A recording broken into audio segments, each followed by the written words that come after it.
Anda masih bersama kami di CNN Indonesia Newsroom. Tanpa Indonesia, 4 negara ASEAN yakni Singapura, Brunei Darussalam, Malaysia, dan Thailand akan mengajukan kebaya sebagai warisan budaya tak benda UNESCO. Dalam rilis resmi pada Rabu 23 November kemarin, The National Heritage Board (NHB) atau Dewan Warisan Nasional Singapura menyatakan kebaya akan menjadi dominasi multidimensional pertama Singapura untuk didaftarkan sebagai perwakilan warisan budaya tak benda UNESCO. Nominasi ini rencananya diserahkan pada Maret 2023 mendatang. NHB menyatakan kebaya telah menjadi aspek sentral dalam representasi dan tampilan warisan budaya dan identitas Melayu, peranakan dan komunitas lainnya di Singapura, serta sejumlah negara khususnya di Asia Tenggara. Selain itu, baik Singapura, Brunei Darussalam, dan Thailand telah sepakat untuk bekerja sama. Keempat negara ini juga menyambut baik apabila ada negara lain yang hendak bergabung dalam pengajuan nominasi ini.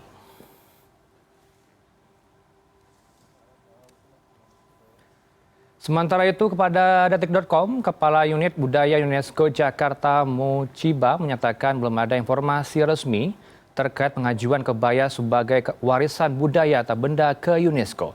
UNESCO belum menerima proposal dari 4 negara tersebut. UNESCO justru mendorong Indonesia agar ikut bergabung dan bersama-sama mengajukan hal ini. Muchiba menyatakan bahwa keberadaan UNESCO adalah untuk mempromosikan kolaborasi budaya dan berharap hal ini tidak menjadi sumber perpecahan ataupun kompetisi antar negara.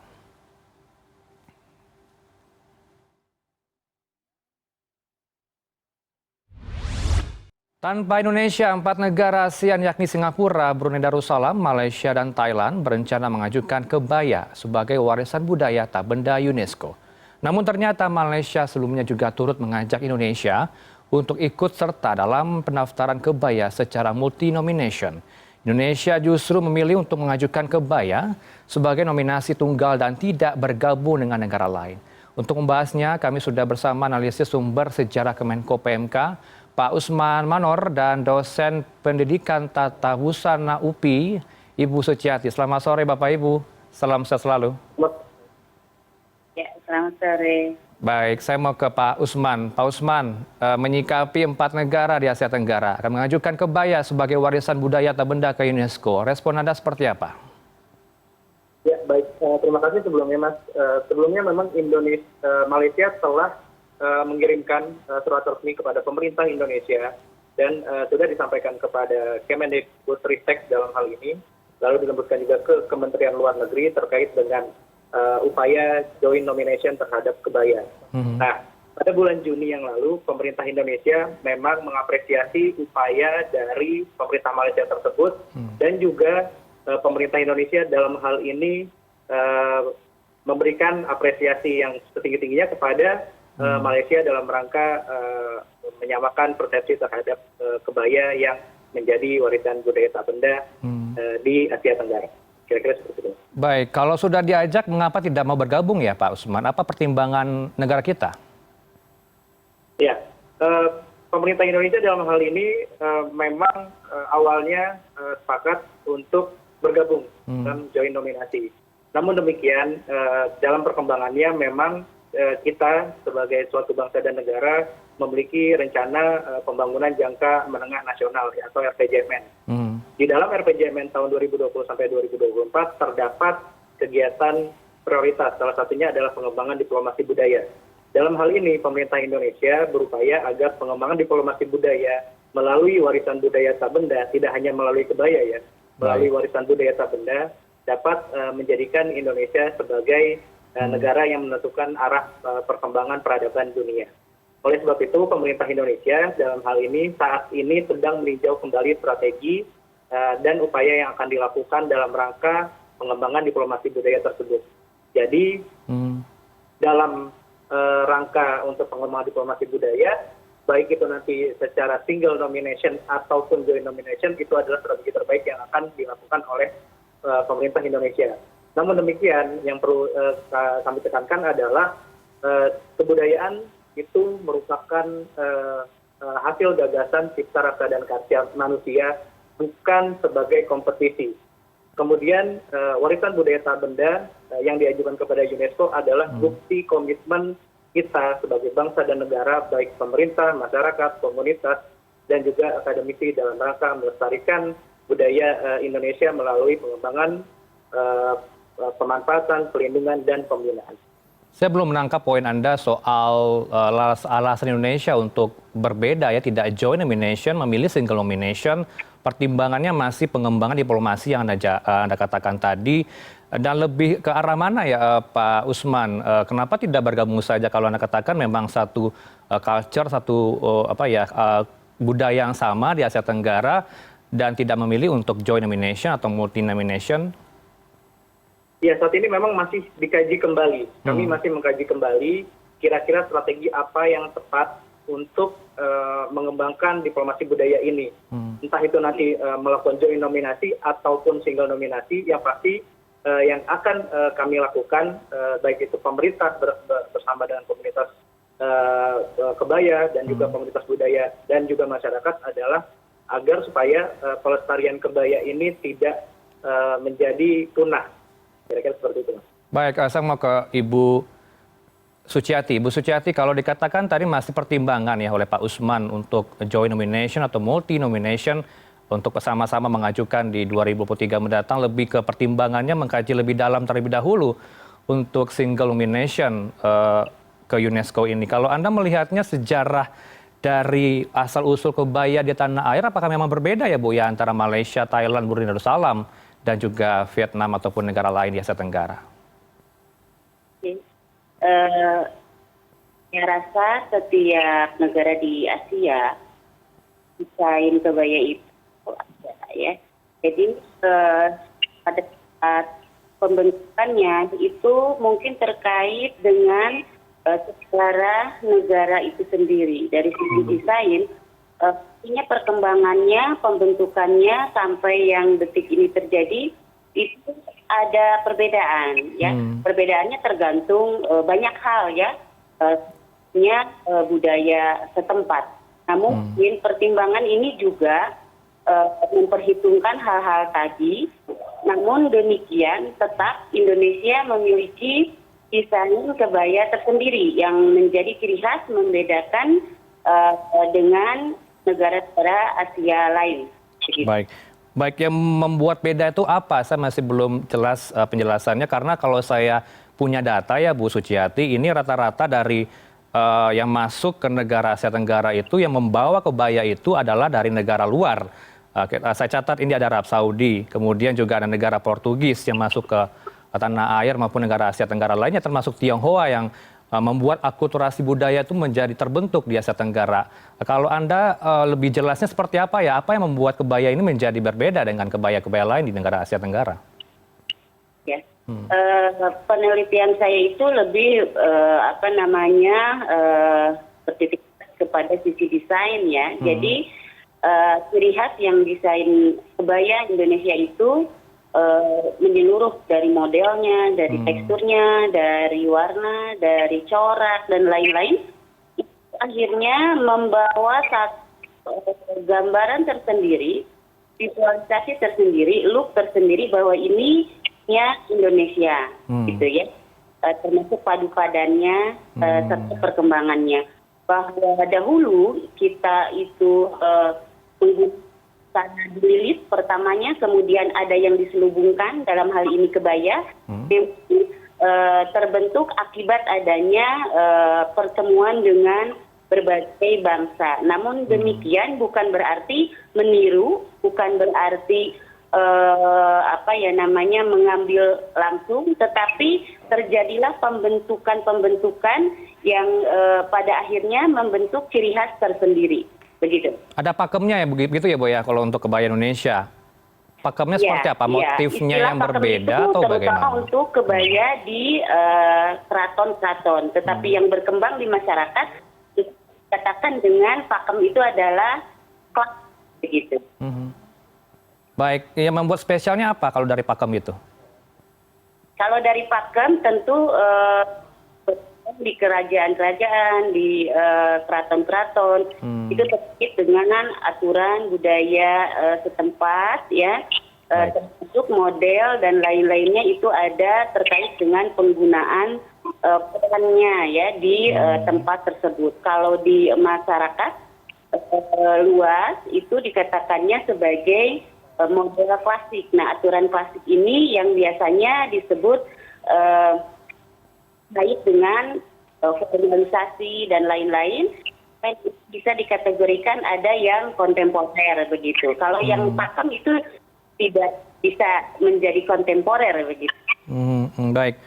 Saya mau ke Pak Usman. Pak Usman, ini kalau mendaftarkan ke UNESCO, prosesnya seperti apa ya? Apakah memang kalau yang beredar di masyarakat sangat panjang sehingga harus banyak hal-hal yang dipenuhi?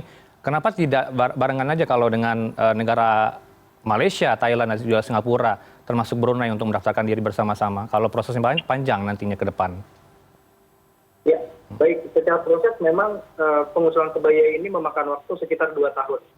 Kita dapat mendaftarkannya itu di bulan Maret, tepatnya tanggal 31 Maret di tahun pertama. Kemudian nanti penetapan diterima atau ditolak usulan kita tersebut di bulan November tahun kedua. Jadi ada proses yang cukup panjang memang. Nah, untuk pengusulan tersebut ada banyak hal yang harus kita siapkan. Ya, dalam hal ini terutama kajian yang mendalam terkait dengan bagaimana sejarah kebaya, bagaimana upaya pelestarian dan pengembangan dari kebaya tersebut, hingga nanti kemudian menjadi ditetapkan sebagai warisan budaya tak benda. Jadi memang kajiannya harus mendalam, dan juga apa yang menjadi ciri khas atau apa yang menjadi karakteristik dari kebaya tersebut hingga perlu untuk ditetapkan sebagai warisan budaya tak benda dunia. Baik, kalau Anda sepakat tentunya ya, awal kebudayaan itu tidak terikat oleh geografi. Kalau memang dikatakanlah memang sama ya kebaya antara yang berada di Asia Tenggara dengan negara lain, baik Indonesia maupun negara lain, kenapa tidak berbarengan saja nanti di bulan Maret 2023 dengan Malaysia? Ya, sampai saat ini memang kami masih mengkaji strategi yang tepat. Saya kira bagaimana agar supaya nantinya di November tahun kedua, seperti yang saya sudah sebutkan tadi, di November tahun kedua itu hasil pengusulan kita itu tidak ditolak. Jadi kita benar-benar mengkaji secara mendalam apa karakteristik dari kebaya yang membedakan kebaya di Indonesia dengan kebaya di negara lain. Kemudian apa yang menjadi poin penting perlunya kebaya ini ditetapkan sebagai warisan budaya tak benda tersebut. Jadi kita masih mengkaji secara mendalam. Tentunya dengan melibatkan berbagai akademisi, berbagai komunitas budaya juga. Jadi kami tidak bergerak sendiri, pemerintah dalam hal ini tidak bergerak sendiri. Kita sama-sama dalam unsur pentahelix. Baik, pandangan Anda Bu Suciati, kalau dikatakan dari Menko PMK perlu kajian lebih dalam, perlu strategi juga pengembangan diplomasi yang dibangun oleh Indonesia dengan negara lain, untuk joint nomination maupun single nomination, Anda lebih ke arah mana ya Bu Suci, analisa Anda terhadap pendaftaran ke UNESCO ini? Apakah kita single nomination saja atau memang multi nation atau multi nomination nanti ke UNESCO? Kalau menurut pendapat saya, bisa saja semua langkah itu diambil ya. Artinya kita percaya diri bahwa kita memiliki kekhasan tadi, bahwa harus ada pendalaman yang lebih. Secara akademis, tulisan-tulisan, kajian-kajian mengenai kebaya itu sebenarnya sudah banyak. Apakah yang tingkatannya itu masih sederhana atau sampai yang kompleks, sudah ada gitu ya. Hanya kita memang memerlukan kepastian kembali, persetujuan banyak pihak untuk lebih memantapkan kepercayaan diri kita, mau dengan jalur yang manapun saya pikir itu tidak masalah ya. Yang jelas itu nanti yang akan memberikan ketegasan bahwa kebaya yang dimaksud kebaya Indonesia yang mana, bahwa kebersamaan dan perbedaan, karena mungkin ini bisa saja terjadi. Mengapa? Karena memang kita satu Asia, ada memakai desain kebaya dalam kehidupan, apakah masa lalu sampai sekarang, itu pastinya karena sama-sama sebagai bangsa Asia begitu ya. Tapi ini perlu pengkajian lebih jauh dalam rangka memantapkan keyakinan dan semakin jelas ciri khasan kebaya Indonesia begitu. Baik, Pak Usman dapat dorongan dari Bu Suciati. Kita punya kekhasan tersendiri dari negara lain, tapi kalau untuk kedepannya seperti apa ya mempersiapkan untuk administrasi ke depan kalau dikatakan dari negara lain ini memang sejarahnya sama dengan Indonesia. Kalau saya kutip dari jurnal Brunei mengatakan sama antara Indonesia, Malaysia dan juga Brunei untuk sejarah baju kebaya ini. Kalau dikatakan di sana baju kurung. Pak Usman, kalau Anda memandangnya seperti apa nanti kalau sudah ada dorongan dari berbagai pihak termasuk dari Bu Suciati, apa yang perlu dipersiapkan selain tadi dikatakan mengkaji lebih dalam, mempersiapkan juga hal-hal teknis administrasi, Pak Usman? Ya, yang lebih utama ketika kita melakukan pengusulan, memang kita memerlukan kajian sebagai dasar dari pengusulan tersebut.